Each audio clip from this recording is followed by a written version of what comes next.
Za Srbe na Kosovu, primjenom ovog zakona o strancima koji će stupiti izgleda na snagu 15. marta. Nama je jasno šta se menja za nas koji nismo sa Kosova. Moramo se prijavimo kad dođemo tamo i možemo da ostanemo najviše 90 dana.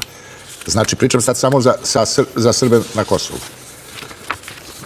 Pre svega, ovo nije primjena nekog tamo zakona. Ovo je administrativno etničko čišćenje u bukvalnom smislu. Ako vam kažem da samo na prostoru severa Kosova i Metohije više od 7.000 ljudi ne može da dobije kosovska dokumenta. U prevodu, više od 7.000 ljudi na Kosovu, pre svega u 4 opštine na severu, neće moći da živi u svojim kućama, sa svojim porodicama, sa svojom decom. To znači to, kako se kaže, primjena nekog tamo zakona. Slična situacija je južno kada saberete sve srpske sredine na prostoru Kosova i Metohije. Građani u centralnoj Srbiji moraju da znaju.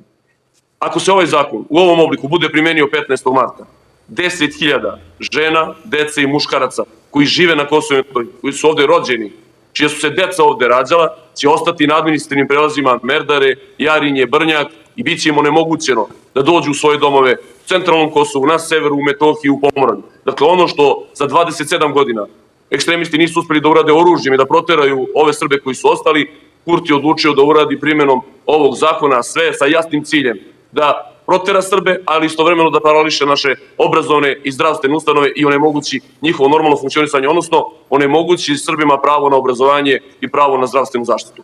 Tako da molim vas kada objašnjavate, ovo je suština tog zakona, a ne neka samo primjena, jer kada se to kažem da ljudi pomisle pa dobro, svuda postoje neki zakoni i oni se primenjuju. Ne, ovaj zakon ima za cilj progon Srba, jer sa jedne strane onemogućava se Srbima da dobiju kosovska dokumenta i lične karte i vozačke dozvole na najrazličitije načine, a s druge strane onemogućava se i da naša interno raseljena braća i sestre, ali i naši sunarodnici mogu nesmetano da dođu.